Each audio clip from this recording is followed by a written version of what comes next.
de abstenções, ou nulos, ou brancos, ou do pessoal que não foi votar. No segundo turno esse número tende a subir um pouquinho, ficou na faixa de 30%. São números bem altos, né? Na eleição passada havia uma dúvida, que já era o início daquele processo de polarização. Para quem não se lembra, em 2016, estávamos ali no processo do impeachment da presidente Dilma, o Temer assumindo. Então estava num momento político bem acirrado. Eu particularmente esperava um número de abstenção um pouco menor. Como as pessoas teoricamente estavam mais envolvidas, eu aguardava que elas fossem votar, fossem validar seu voto nas urnas. Mas acabou repetindo um número mais ou menos histórico aí, na faixa dos 20% a 30% mesmo. É um número preocupante, né? É um número preocupante mesmo. Eu, particularmente, eu não sou favorável ao voto obrigatório. Acho que a pessoa tem que escolher se vai votar ou não. E o que vai conseguir indicar, o que vai fazer esse número aumentar a partir do momento que nós tivermos uma maior consciência política, né? Que não adianta nada nós não votarmos e depois passarmos 4 anos reclamando da atuação do prefeito ou da atuação do vereador, se na hora de depositar seu voto você não foi lá fazê-lo, né? Então, a pessoa fugir do voto, não quero votar, não gostei nenhum dos dois candidatos, não vou votar. Isso aí tá errado, não tá, Paulo? Tá errado. Não... Aquilo que eu falei, num segundo turno isso aumenta um pouco, né? Eu mesmo, no segundo turno, acabei votando nulo nas últimas eleições. Até anunciei meu voto, anunciei isso antes. Mas no primeiro turno eu acho mais preocupante. Então, você não acha que votar nulo não estaria errado? O voto correto não seria o voto branco, não o nulo? O voto nulo não seria quando você vota errado? Você anula o voto, você votou errado e aí o seu voto está anulado. O voto correto seria o voto branco, você vota em ninguém. Hoje, você votar nulo ou você votar branco é absolutamente a mesma coisa, em termos práticos, né? Que esse voto ele não vai ser computado como um voto útil, né? Ele acaba sendo descartado. Na hora que você coloca lá, os votos válidos foram tanto, né? Eles desconsideram o voto nulo e o voto branco. Historicamente falando, antes das urnas eletrônicas, havia uma diferença entre o voto nulo e o voto branco. O voto nulo, ele nunca foi considerado um voto válido. Então, ele era considerado um voto de protesto antigamente, né? Então, você ia lá, votava nulo, era para demonstrar sua insatisfação com aqueles candidatos que estavam lá. Quando nós tínhamos a urna de papel, o voto branco, ele era considerado um voto válido. Então, indiretamente, quando você votava branco, você deixava lá sua cédula branco, ele beneficiava aquele que estava na frente. Por isso que, culturalmente falando, ficou estabelecido aquele negócio. Quem vota nulo faz o voto de protesto e quem vota branco é porque tanto faz. Então tem essa questão da cultura ainda. O voto nulo ainda é o voto de protesto. E o voto branco você estaria beneficiando alguém ainda. Exato. Mas isso é só cultura, ressaltando, né? Porque legalmente falando hoje, a partir do momento que a urna eletrônica veio na década de 90, é exatamente a mesma coisa, você votar nulo ou branco em termos eleitorais, tá? Ambos são considerados votos inválidos. Só que culturalmente falando tem essa questão, né? Então o voto nulo muitas vezes pode ser sim considerado um voto de protesto, né? Aquele, não, eu tô aqui, eu vim até aqui, vim até a urna, mas estou demonstrando que eu não estou satisfeito com esse cenário político. Agora, esse sistema político que a gente tem, né, de você ter que pertencer a um partido para sair candidato. Hoje, como é que funciona? Se alguém quiser sair, eu tenho um ouvinte hoje que ele quer sair candidato a vereador. Ele tem que estar filiado a um partido hoje para sair candidato a vereador o ano que vem? Como é que funciona? Quais são os prazos políticos hoje? Há um tempo atrás você precisava estar filiado a um partido político pelo menos um ano antes das eleições, né? Depois da última mudança, durante o governo Temer, quando Eduardo Cunha era o presidente da Câmara, esse prazo foi alterado para 6 meses, né? Então, se o amigo ouvinte quer sair candidato, então pesquise lá o partido que ele tenha maior afinidade ideológica e procure se filiar o quanto antes para ele participar da vida política do partido, né? E isso é importante para ele se estabelecer como candidato, conhecer o seu partido, isso é muito importante. Mas são 6 meses. Inclusive, nessa última alteração das regras eleitorais, foi estabelecido também que o candidato do Legislativo, alguém que já é vereador, por exemplo, aqui em Jundiaí, 6 meses antes das eleições, ele pode mudar de partido, lembra disso? Tem um mês de janela eleitoral. Então ele está, sei lá... Ele pode mudar de partido sem perder o mandato. Exato. Que antes isso não era permitido. Que a lei, ela faz a leitura de que o mandato é do partido, não do vereador, né? No caso do Legislativo. No Executivo já há controvérsias. Então, tem essa janelinha eleitoral que o cidadão pode mudar de partido tranquilamente e depois se candidatar sem perder o seu mandato. Eu vejo isso como uma coisa um pouco complicada. Eu tenho certeza absoluta, nas eleições para vereador aqui de Jundiaí, por exemplo, nós teremos muitas mudanças a 6 meses antes da eleição, né? Porque outra regra que mudou em relação à última eleição é as coligações. A última eleição podia ainda fazer coligações. Podia fazer ainda, em 2016, até de 2018 agora para deputado ainda podia fazer coligação. Agora isso não é mais permitido. Para o amigo ouvinte entender o que é coligação. É quando você pega 2, 3 ou até mais partidos e se juntam numa chapa só para eleger os seus vereadores. Como funciona, né?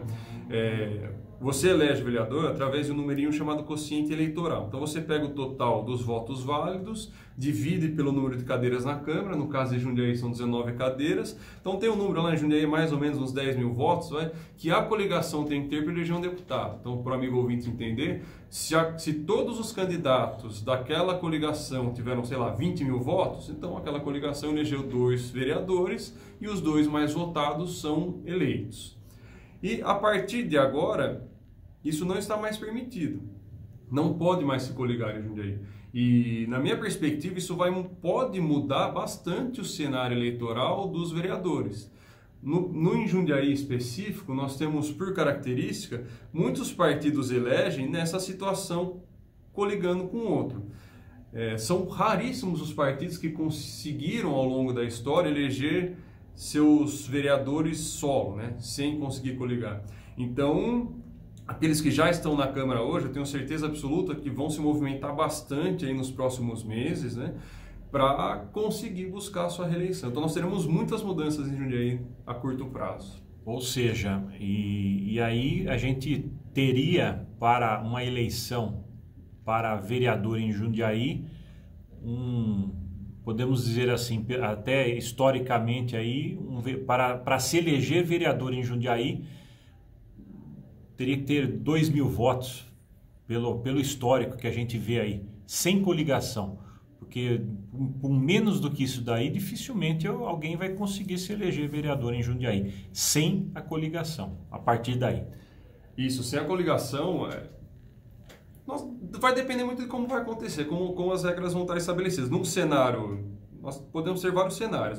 Num cenário hipotético, então, todos os partidos resolvem lançar seus 28, 29 candidatos, então você aumenta o número de candidatos, você acaba pulverizando o voto e pode ser que um vereador seja eleito com um pouco menos de voto em relação a isso, né? Tem um limite mínimo de 10% do quociente eleitoral, que vai ficar na faixa dos 1.000 votos aqui em Jundiaí, mais ou menos. Agora, pode ter um outro cenário de que muitos partidos não consigam lançar uma chapa completa. Então, lança ali meia dúzia de candidatos, só para dizer que está participando da eleição. Esses candidatos já sabem que não teriam chances eleitorais. Você diminui o número de candidatos, aí, consequentemente...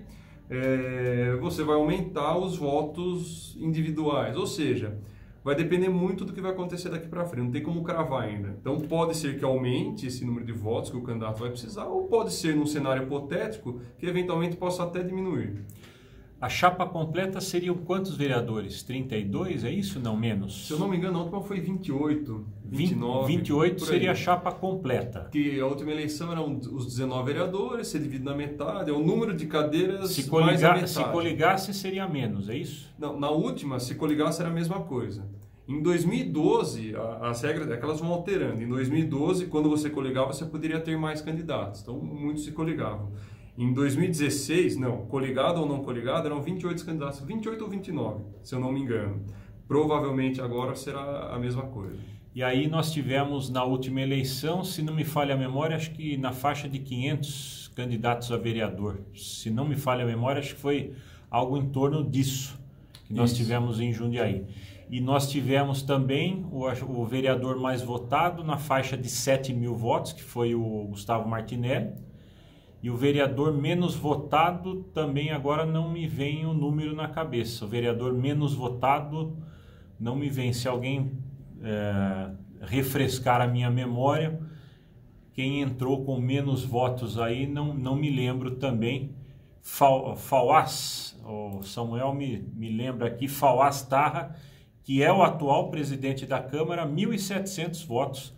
Samuel de Oliveira me refresca a memória aqui, 1.700 votos. Então, olha, o menos votado, 1.700 votos. Então, ó, eu não estou tão errado assim. Exato. Falei em 2.000 votos, o menos votado já da última eleição entrou com 1.700 votos aqui em Jundiaí. Então, a tendência é que isso aconteça mesmo. Se eu não me engano, em 2012, o menos votado entrou com 1.300, 1.400, agora 1.700 em 2016, mas a tendência é que esse número realmente suba.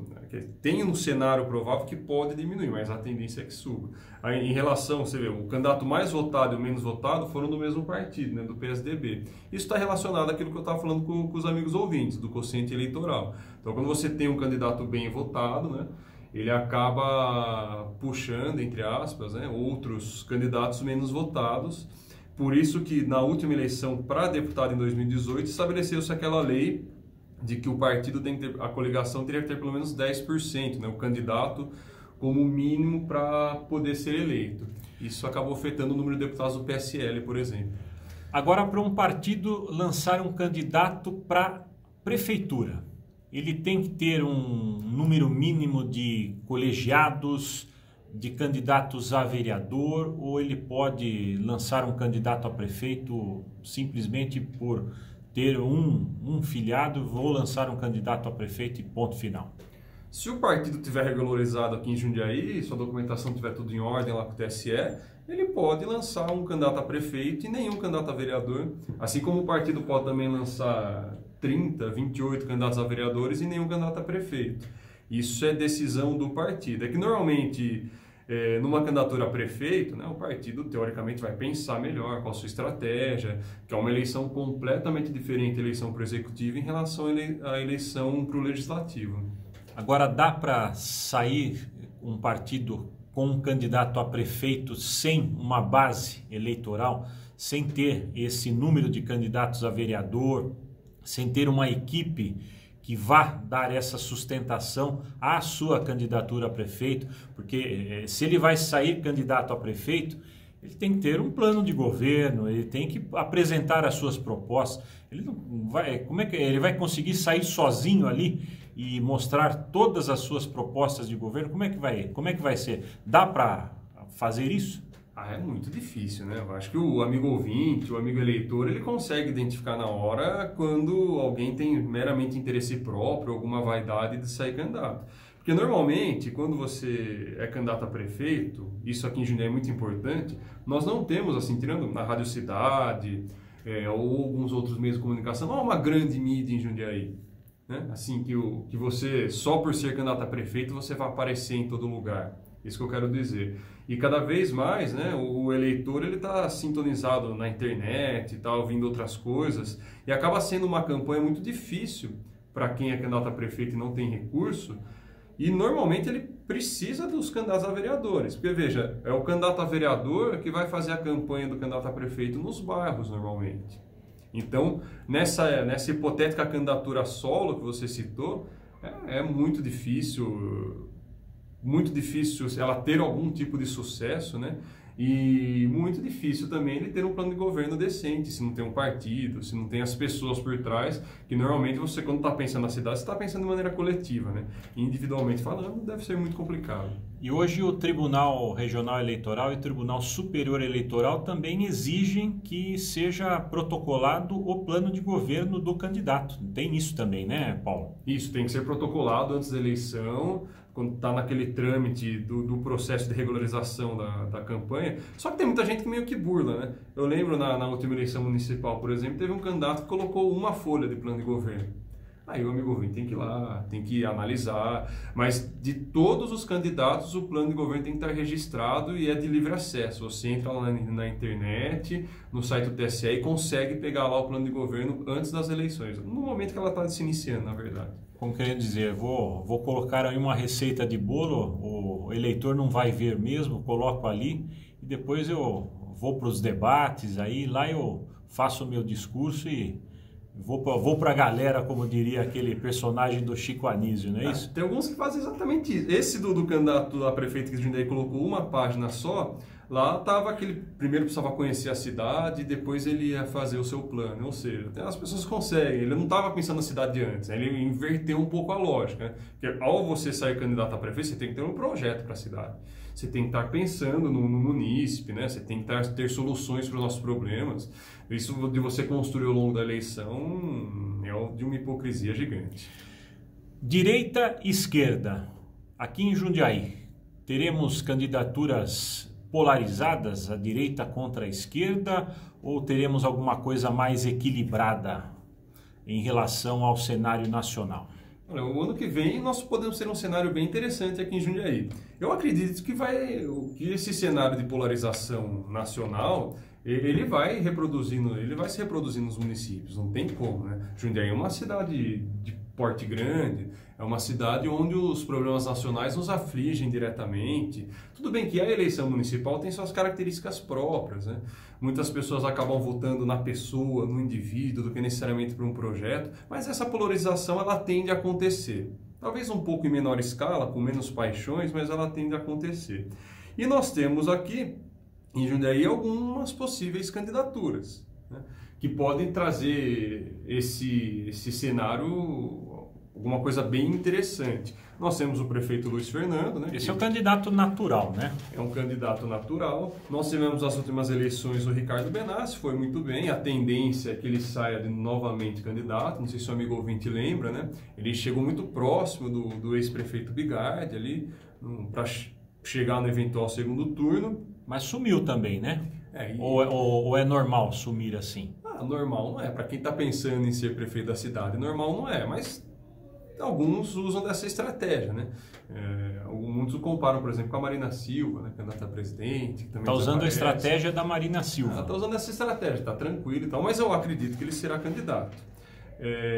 Nós estamos vendo atualmente também, muitas pessoas me perguntam, em relação ao ex-prefeito Miguel Haddad, também do PSDB. Muitos começaram a vê-lo mais ativo nas redes sociais, em próprias visitas nas cidades. Então, olha que cenário interessante nós podemos ter.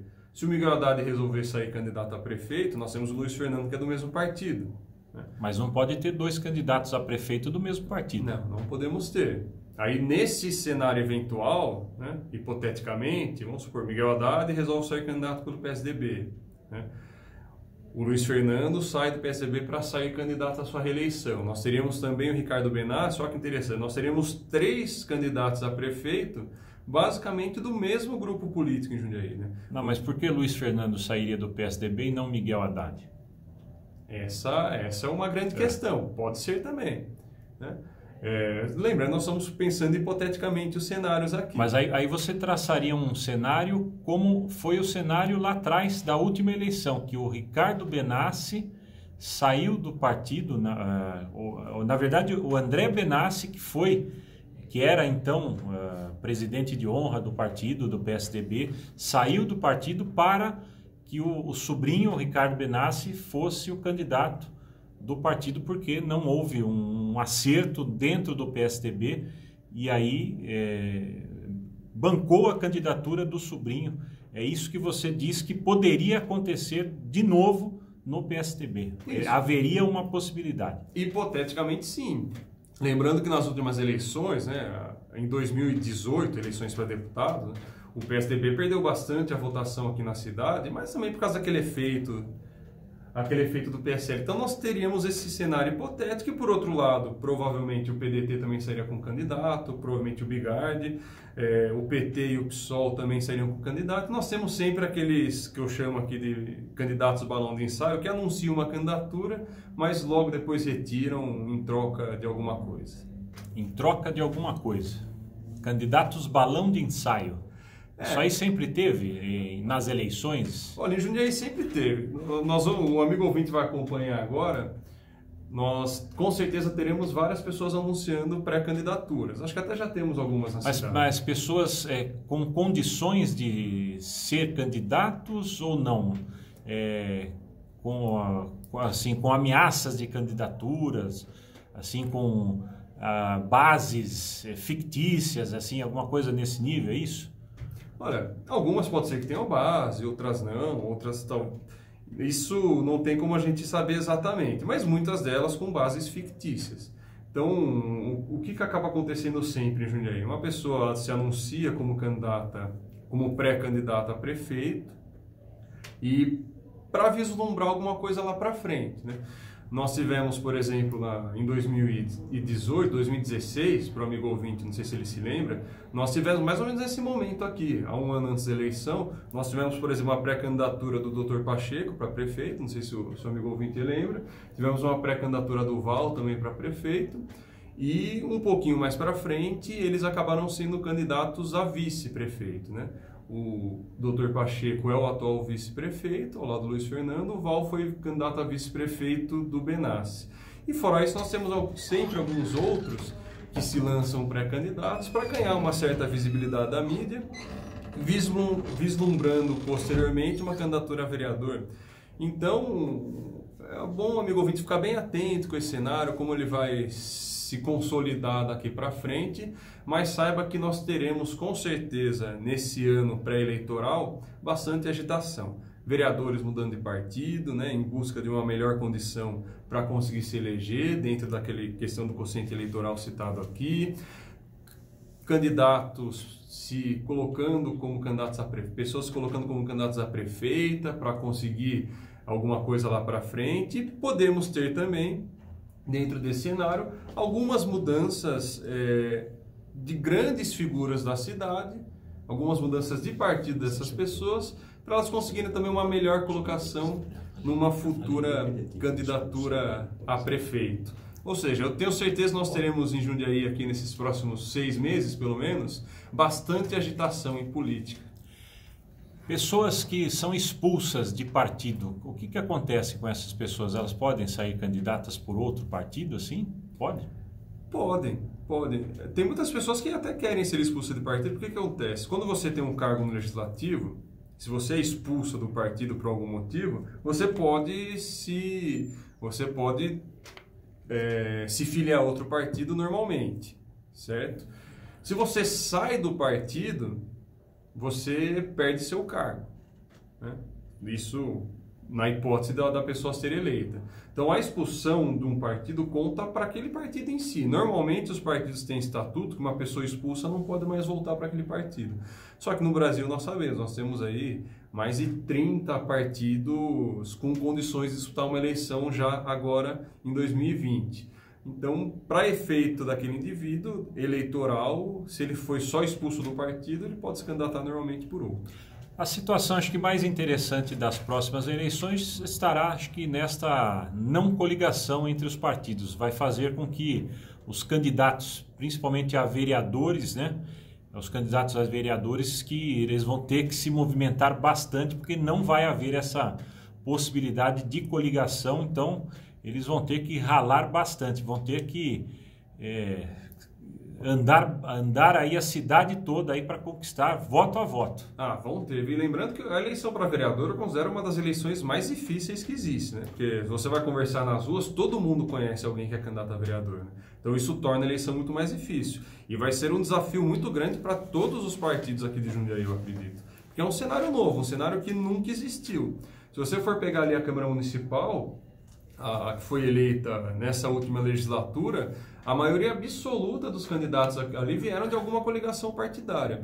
Se eu não me engano, na última eleição, apenas o PSDB conseguiu eleger candidatos sem coligação. Se eu não me engano, preciso conferir depois certinho.